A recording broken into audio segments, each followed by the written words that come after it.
La nation congolaise est en deuil. Elle vient de perdre l'un de ses vaillants militaires au front. Il s'agit du général-major Peter Sirimwa Minkuba, gouverneur militaire du Nord Kivu, qui a succombé après avoir reçu une balle à Sake. Les FARDC ont lancé la contre-offensive pour la conquête de Minova et d'autres territoires occupés depuis 4 jours par les ennemis au sud Kivu. Le gouverneur de cette province affirme que la situation évolue bon train sur la ligne de front. Et enfin, une vive tension observée ce vendredi à la frontière de Ruzizide avec le Rwanda au sud Kivu. Et pour cause, les Congolais tenaient à accéder sur le territoire rwandais pour manifester leur indignation face à la guerre d'agression. Un nouveau journal vespéral sur votre télévision, mesdames, messieurs. Bonsoir et bienvenue. Tout d'abord on va commencer avec cette triste nouvelle. La nation congolaise est en deuil. Le gouverneur militaire du Nord Kivu n'est plus. Le général-major Peter Sirimwami a succombé de ses blessures. Ce dernier a été mortellement touché par une balle le jeudi à Sake, à environ 20 km de la ville de Goma, où l'armée affronte le rebelle du M23 dans des violents combats. Suivez le porte-parole de l'armée, le général Sylvain Ekenge, à l'issue de la réunion du Conseil de la Défense qu'a présidé le chef de l'État. Cette réunion a porté sur un seul point. Dans la partie orientale de notre pays, et surtout au nord Kivu, et surtout dans les environs de Goma. Le commandant suprême a donné des instructions fermes pour que l'ennemi qui est en train de nous attaquer, pour que l'agresseur soit traqué jusque dans son dernier retranchement, qu'il soit repoussé loin de Goma et poursuivi jusqu'à récupérer l'ensemble du territoire national qu'il occupe. Ça, c'était la première préoccupation qui a réuni autour du commandant suprême les responsables militaires et civils que vous avez vus. Le deuxième problème, et c'était une information très capitale, c'était l'annonce du décès du gouverneur du Nord Kivu, le général-major Sirimwa Minkuba Peter, qui est tombé l'arme armée au champ d'honneur. Il a été blessé. On l'a évacué et tout a été fait pour qu'il arrive à Kinshasa et que l'enchemine pour des soins appropriés à l'extérieur du pays. Mais malheureusement, il a succombé de ses blessures. Voilà l'essentiel de tout cela et les honneurs lui seront rendus lors des obsèques nationales qui seront organisées ici à Kinshasa. Le message que je voudrais adresser aux militaires des forces armées et à tous les défenseurs de la République, et particulièrement aux vaillants combattants ou à Zalendo, VDP, est celui-ci. La meilleure façon de venger le général Sirimwami est de repousser ces agresseurs et de récupérer toutes les localités qu'ils occupent aujourd'hui. C'est un devoir, c'est une obligation, et cette obligation est patriotique. On va rester en sécurité cette fois-ci au sud Kivu, où les forces armées de la RDC ont lancé la contre-offensive en vue de reconquérir Minova et d'autres localités occupées depuis 4 jours par les ennemis. Et selon le gouverneur de cette province, Jean-Jacques Pouroussi, la situation évolue bon train sur la ligne de front. Il a été joint au téléphone par votre rédaction. La situation reprise en main par les forces armées de la République démocratique du Congo. La contre-offensive reconquérir certaines localités a été lancée. Confirmation du gouverneur Jean-Jacques Pouroussi. La situation, elle est bonne. Comme on l'avait dit, les forces de défense et de sécurité avaient fait un repli stratégique par rapport à quelques localités, notamment à Minova, Numbi, Lumbishi. Mais elles ont récupéré, donc elles ont repris, elles se sont repositionnées et repris la situation en main progressivement. C'est comme ça que la situation se stabilise. Pour de défense et de sécurité rassure la population. On est tous très contents que les choses se passent comme ça. Parce que comme vous le savez, le président président de la République, chef de l'État, a donné des instructions fermes et claires, vous dites forces de défense et de sécurité. Et nous avons tous eu des instructions claires, des indications claires quant à l'attitude à adopter et nous rassurons la population. Forces de défense et de sécurité évoluent très bien et c'est ça la calmie que vous avez constatée tous sur le terrain. Oui, l'aide humanitaire est encore nécessiteuse. Enfin, nous sommes en train de nous organiser avec l'appui et la collaboration du ministre national des Affaires sociales et de l'action humanitaire. Une mission est en train d'être préparée afin d'apporter l'assistance aux personnes déplacées. À ce jour, vous confirmez que la contre-offensive a été lancée sur toutes les lignes? La contre-offensive, elle est lancée, elle progresse dans la bonne direction, mais comme je l'ai dit tout à l'heure, on ne peut pas donner tous les détails opérationnels et aux intimidations des acteurs sous-régionaux et internationaux. Ici est noté que nos forces armées sont sur la ligne des combats pour bouter dehors les rebelles du M23 soutenus par l'armée rwandaise. On va rester au Sud Kivu pour parler des tensions observées ce vendredi 24 janvier à la frontière Ruzizi 2 avec le Rwanda en colère. Les Congolais voulaient à tout prix accéder sur le territoire rwandais en vue d'aller manifester leur indignation face à la guerre d'agression alimentée par les sanguinaires Paul Kagame. Suivez. Manifestation de la population de Bukavu ce vendredi à la frontière Ruzizi 2 avec le Rwanda. Les Kivusiens étaient décidés de pénétrer au Rwanda pour aller rendre ses comptes à Kagame meurtrier de ses frères et sœurs. Ça chauffe ici. Nous sommes à la frontière de Ruzizi 2.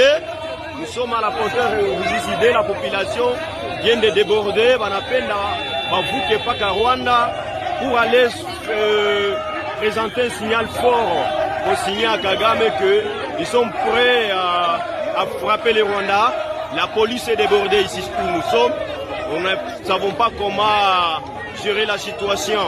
Ici, toute la population, avec des motards et autres, sont condensés, ils sont amassés ici pour vouloir traverser et aller au Rwanda. Ça chauffe.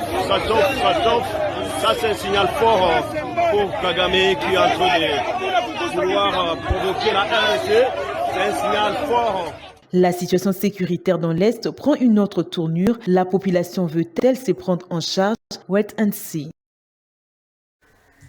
Et on va prendre cette brève avant de poursuivre ce journal. La société Virunga Energy a informé sa clientèle ce vendredi que les affrontements en cours sur l'axe Kibumba-Goma ont endommagé les lignes qui alimentent la ville de Goma et le territoire de Nyiragongo.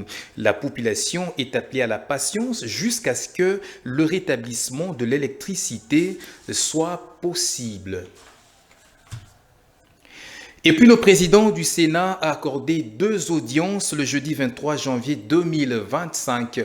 Premièrement, à la présidente de l'Assemblée nationale zimbabwéenne, présidente du Forum parlementaire de la CIRGL, et la deuxième avec les caucus des députés et sénateurs du Nord et Sud Kivu.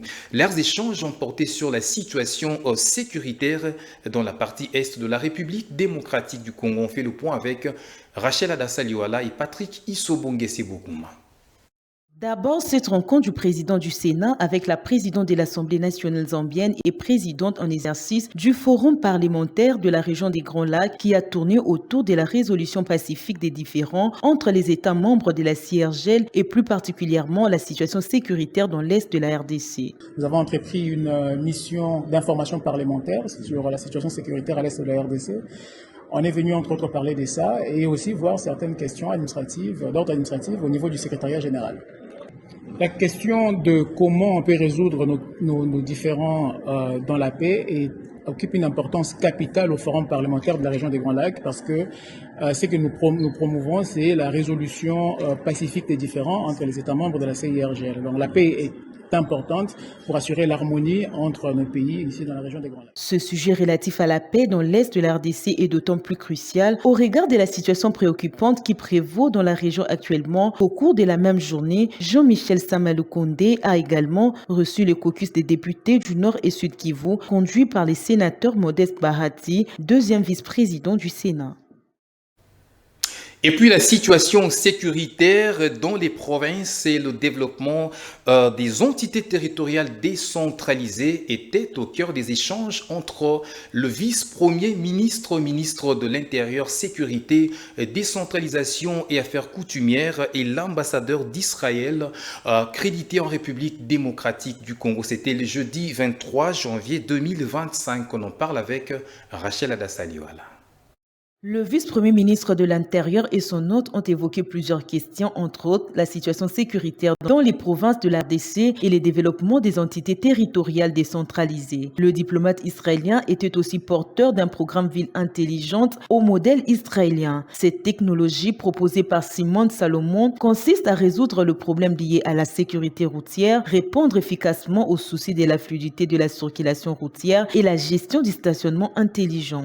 Okay, so first of all, thank you very much for the question. Merci d'abord pour la question. D'abord, je dois dire qu'en tant qu'ambassadeur, j'ai eu plusieurs entretiens avec plusieurs ministres ici.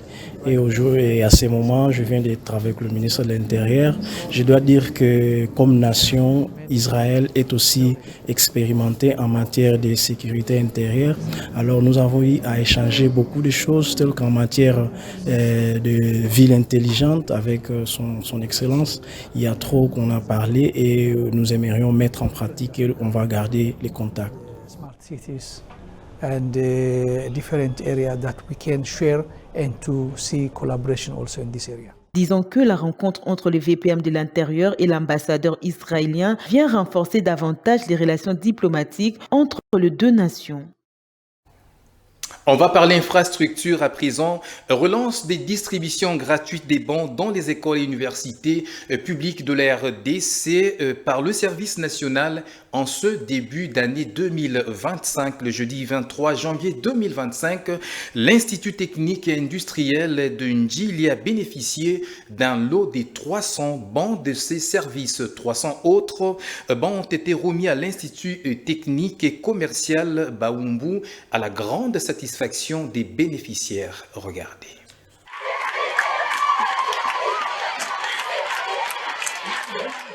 Les écoliers élèves de l'ITC Baoumbu sont dans la joie d'avoir bénéficié des bancs neufs. Ces 300 bancs pupitres est une dotation du chef de l'État par le biais du service national. Le commandant du service, le lieutenant général Jean-Pierre Kassongo-Kabouik, se dit satisfait du travail abattu. En tant que parent, c'est un sentiment de bonheur que je ressens, mais en tant que commandant du service national, c'est un sentiment d'avoir accompli une mission qui consistait premièrement à encadrer ceux-là que nous avons encadrés, qu'ils ont produit un travail et le travail s'est fait sentir parmi nos enfants qui sont heureux de voir que des bancs sont mis à leur disposition pour bien suivre les enseignements. Dans la même journée du jeudi 23 janvier, la caravane du service national avait effectué l'escale au quartier 3 à l'ITC Ndjili. Là encore, 300 bancs pupitres avaient été remis, ce toujours dans le but de l'amélioration des conditions d'études selon la vision du chef de l'État. Et tant que les missions du service national n'auront pas changé, nous allons continuer à doter les écoles de bancs. C'est une instruction permanente de la part du commandant suprême, du chef de l'État et commandant suprême. Nos ateliers sont en train de produire le banc et je profite de cette occasion pour vous annoncer que dans la ville-province de Kinshasa, à partir de ce mois, chaque semaine, nous aurons au moins à doter 4 écoles en banc. Nous l'avons fait aujourd'hui, demain nous aurons une autre opération. Si pas le samedi, le lundi, nous allons passer dans d'autres écoles, mais aussi dans les institutions d'enseignement supérieur, comme l'ISTA qui n'a jusque-là pas profité encore d'une dotation de banc scolaire de la part du service national, l'ISP. On va encore répartir à l'université de Kinshasa. Si vous vous rappelez, on avait donné une partie, on avait promis d'y revenir encore avec de bancs. Donc c'est un engagement. C'est un ordre du commandant suprême que nous sommes en train d'exécuter. Le chronogramme du service national dans cette opération prévoit l'extension de la remise de bons dans plusieurs autres provinces à travers le pays. En international, d'intenses combats se déroulent au Soudan près d'une raffinerie de pétrole au nord de la capitale Khartoum. L'armée soudanaise a annoncé avoir lancé des offensives sur plusieurs fronts visant notamment à contrôler cette zone stratégique. Notons que des affrontements directs avec les forces de soutien rapide sont signalés. Reportage. Les tensions demeurent élevées avec des combats impliquant des armes lourdes du côté de l'armée soudanaise et des forces de soutien rapide. Parallèlement, des combats sont également rapportés dans la capitale de l'État du Darfour du Nord, à l'ouest du pays. Ces combats font suite à un ultimatum de 48 heures lancé par les forces de défense rapide à l'armée. Il faut dire que ce conflit entre l'armée soudanaise et un groupe paramilitaire rival déclenché en avril 2023 a déjà fait des dizaines de milliers de morts, plus de 12 millions de déplacés et des centaines de milliers de personnes qui sont victimes de famine. Jusque-là, la communauté internationale ne parvient toujours pas à imposer le cessez-le-feu tant voulu par les habitants. Les Nations Unies parlent de l'une des situations humanitaires les plus graves que connaît actuellement la planète. Et ce journal est terminé, on vous rappelle les principaux titres. La nation congolaise est en deuil. Elle vient de perdre l'un de ses vaillants militaires au front. Il s'agit du général-major Peter Sirimwami Nkuba, gouverneur militaire du Nord Kivu, qui a succombé après avoir reçu une balle à Saké. Les FARDC ont lancé la contre-offensive pour la conquête de Minova et d'autres territoires occupés depuis 4 jours par les ennemis au sud Kivu. Le gouverneur de cette province affirme que la situation évolue bon train sur la ligne de front. Et enfin, une vive tension observée ce vendredi à la frontière de Ruzizide avec le Rwanda au sud Kivu. Et pour cause, les Congolais tenaient à accéder sur le territoire rwandais pour manifester leur indignation face à la guerre d'agression.